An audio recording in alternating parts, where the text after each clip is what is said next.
Чиков. Репликата от страна на президента в Народното събрание имат още една седмица. Вече има и дата. Той ще разпусне парламента в петък на 27 януари, а предсрочните парламентарни избори насрочва за 26 март. Ще коментираме актуалната политическа ситуация в следващия час.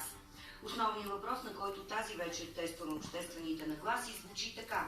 Според вас какви личности биха се справили по-успешно като министри в служебното правителство? Експерти или по-скоро хора с политически опит? Тестваме нагласите на живо в предаването. Данните и коментара ще видите след малко.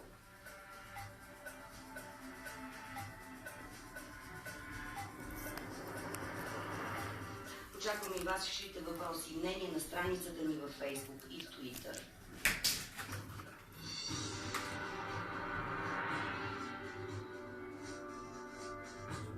Шестима политолози в студиото тази вечер. Бързам да ви ги представя. Добър вечер на Първан Симеонов, изпълнителен директор на Gallup International. Здравейте!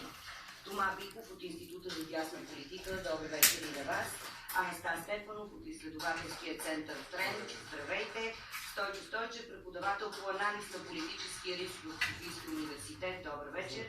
Също от Софийския университет, преподавателя по политически комуникации Страхин Делийски. Добър вечер и на вас. И Любомир Стефанов,